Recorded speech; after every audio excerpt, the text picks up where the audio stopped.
Olá, meus amigos. Deus abençoe a vocês em nome do Senhor Jesus. Ontem nós começamos a falar sobre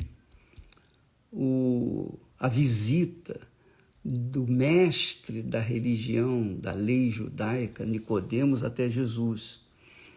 E interessante como Jesus é, como Deus é, né? O Senhor Jesus é, como Ele trata, né?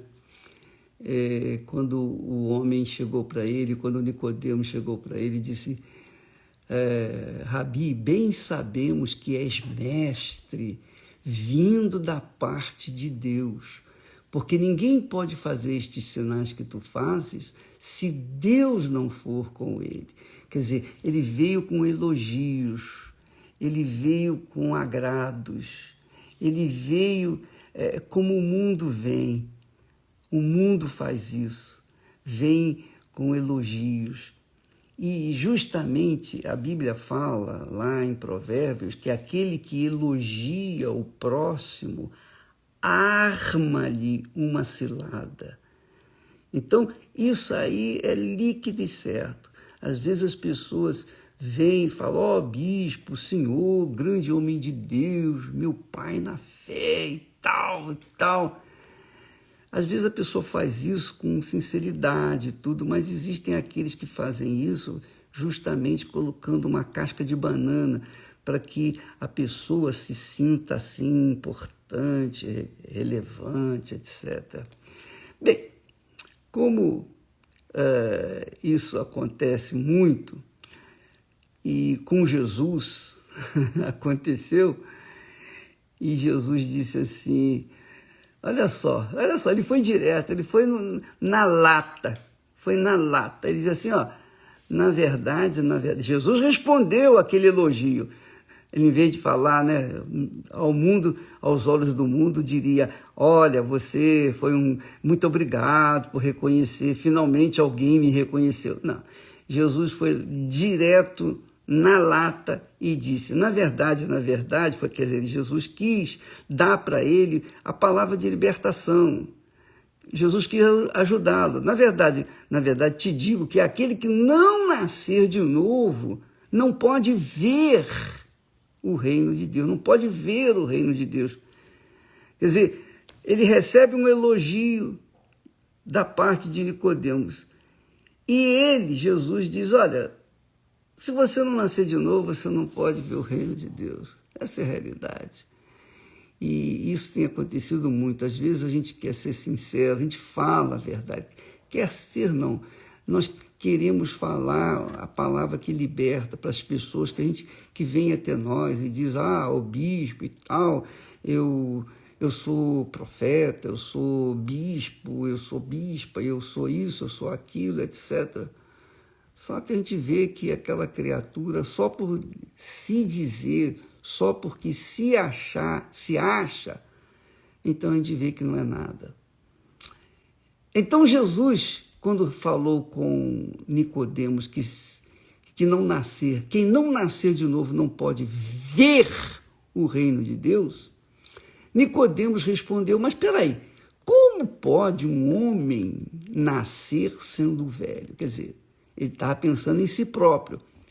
Pode, porventura, tornar a entrar no ventre de sua mãe e nascer? Quer dizer, uma pergunta que Jesus, ou melhor, uma afirmação que Jesus fez, ele faz uma pergunta aparentemente tola, estúpida, burra. Como é que pode? Nem sendo um recém-nascido pode voltar ao ventre materno, quanto mais um velho.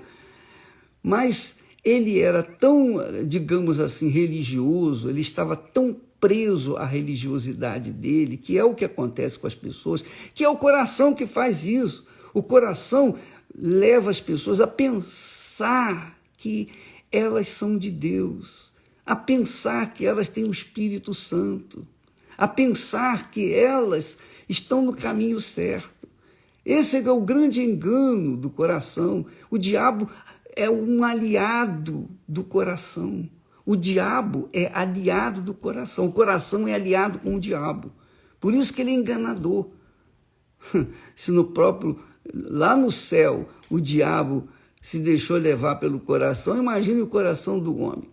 Veja só, amiga e amigo, a pergunta de Nicodemos foi sem nexo, mas era a maneira dele ver. Como pode um homem, no meu caso, sendo velho, voltar? Quer dizer, não podia de jeito nenhum, nem deveria ter feito essa pergunta.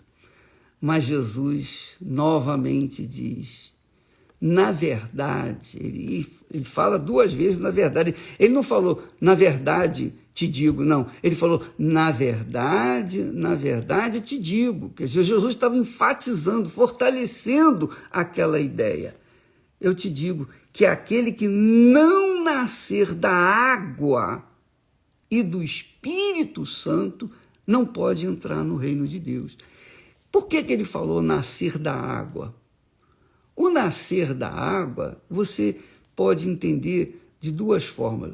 É a água da palavra de Deus que remove os pensamentos tolos, fúteis, inúteis, que a gente carrega, traz desde o nascimento, ou então o batismo nas águas, por imersão.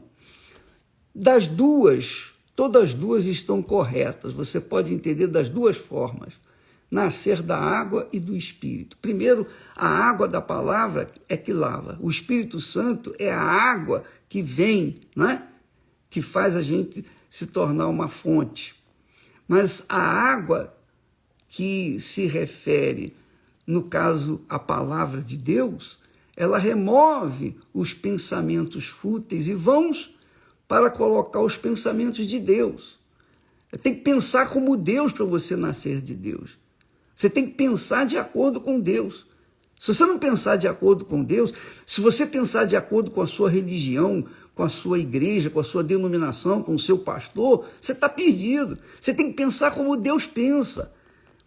Você tem que pautar a sua vida, seu pensamento de acordo com a palavra de Deus. Não é com a minha palavra. Eu sou pastor, eu sou um servo de Deus, mas eu também erro, eu também sou ser humano, eu também estou sujeito a falhar. Então você não pode pautar a sua vida, por exemplo, nas minhas ideias. Você tem que pautar a sua vida, a sua fé, que é a sua alma. A sua vida depende da sua fé, a sua alma depende da sua fé. Então você tem que pautá-la na palavra de Deus, não na palavra do homem.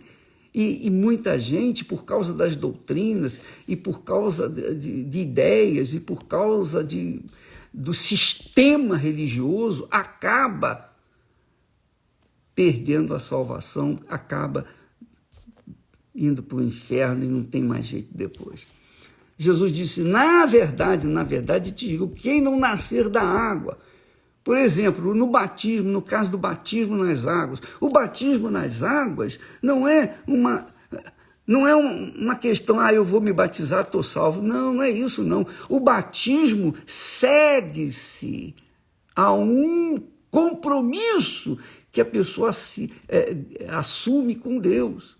Ela diz, não, eu não quero mais essa vida de pecado, eu não quero mais me corromper, eu não quero mais fazer isso que eu tenho feito, me prostituir. Enfim, eu não quero viver mais essa vida errada. Eu quero morrer para esse mundo. Quando ela decide isso e vai para o batismo, aí sim, esse batismo é válido, porque ela já morreu para o mundo, para as ideias do mundo, e agora quer ser sepultada. Batismo quer dizer sepultamento. O batismo nas águas é o sepultamento da nossa velha natureza. Então, a pessoa que, quando é batizada, ela se levanta das águas, ela tem que viver em novidade de vida. Ela não pode, acabou de batizar e continuar no pecado, porque se ela pecar é porque ela não foi batizada.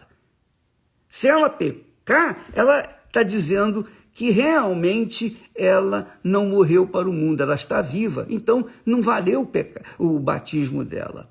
Eu lembro que na minha ignorância, eu fui várias vezes para o batismo nas águas. Eu fui várias vezes, se eu não me engano, 4 vezes. Eu não tinha conhecimento, eu não tinha discernimento, eu não tinha entendimento e ninguém me ensinou. Então eu fui batizando para que eu pudesse me purificar, digamos assim. Mas não serve para isso, não é para purificação, é para sepultar, com licença. Então, como é que o batismo nas águas acontece? Por exemplo, você vem na igreja, por exemplo, na Igreja Universal, aí o pastor, o bispo fala com você, não, tem que batizar nas águas, você tem que batizar. Aí você, impulsionada pela palavra do bispo, da direção da igreja, você vai e batiza. Mas não é isso que você quer. Você foi batizado porque o seu coração vai lá, vai, batiza, resolve esse problema. Então, batizar é fácil. Batizar é fácil. Você pode entrar uma pecadora seca, do outro lado sair uma pecadora molhada, continuar vivendo a mesma porcaria de vida que você vinha vivendo, porque você não morreu.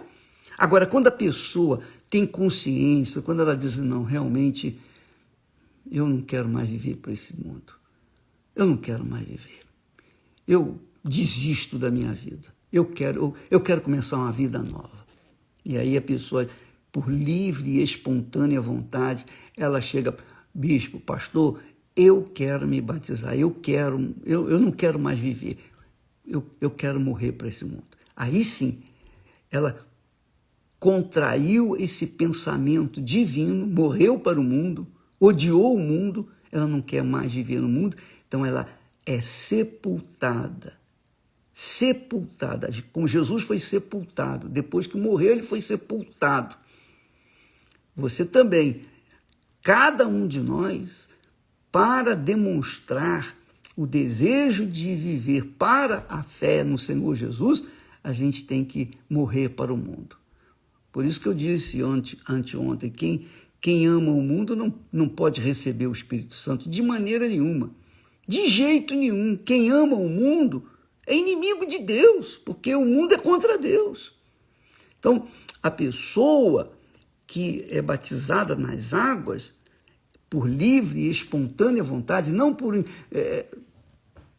estímulo externo do pastor, do bispo, nada disso, mas ela conscientemente quer o batismo, aí sim o batismo dela é válido, porque quando ela se levanta, ela é uma nova criatura. E é direito dela ali nas águas, quando se levantar das águas, receber o batismo com o Espírito Santo. Ela pode até receber o batismo com o Espírito Santo, porque ela está realmente morta para esse mundo e viva apenas para Deus. E aí ela pode receber o batismo com o Espírito Santo. Então, amiga e meu amigo, se você não nascer da água e do Espírito Santo, você não pode entrar no reino de Deus. Você está fora do reino de Deus. Pense nisso. Estar fora do reino de Deus é estar vivendo no mundo do inferno, é viver no mundo do reino das trevas. Essa é a realidade. Ou você vive no mundo do reino de Deus, da luz, ou no mundo do reino das trevas. Não existe meio termo, ou é ou não é, ou sim ou não. Ou você é de Deus ou você não é de Deus. O que me chama muita atenção é que muitas pessoas, infelizmente, desgraçadamente, elas são fiéis, leais na igreja, leais ao pastor, ao bispo, à sua religião, mas vivem uma vida irrisória, mesquinha, desgraçada. Elas não têm nada de Deus. O comportamento delas em casa é como se estivesse entre os inimigos. Ela vive um inferno dentro de casa porque ela é o problema. Ela não nasceu da água nem do Espírito. Ela continua cada vez pior. Ela ficou pior até, porque vai na igreja, frequenta uma igreja, confessa Jesus como Senhor, mas a atitude dela é completamente contrária à atitude de uma pessoa que verdadeiramente nasceu de Deus. Quando a pessoa nasce de Deus, ela se torna uma fonte, ela se torna a própria bênção. Pense nisso, minha amiga e meu amigo. Não falo isso criticando A, B ou C, ou apontando o dedo para quem quer que seja. Eu estou falando isso pelo que Jesus ensina aqui. Em verdade, te digo que aquele que não nascer da água e do Espírito não pode entrar no reino de Deus. Pense na sua situação. Pense na sua situação, porque é a sua alma que está em xeque, que está correndo risco e sujeita à perdição eterna. Só depende de você mesmo decidir virar as costas para o mundo, e quando falo mundo, é mundo. A Bíblia fala, João fala lá, que aquele que ama o mundo, o amor do Pai não está nele. Quer dizer, não tem nada de Deus. Deus abençoe e até amanhã em nome do Senhor Jesus. Continuaremos no mesmo espírito. Até lá.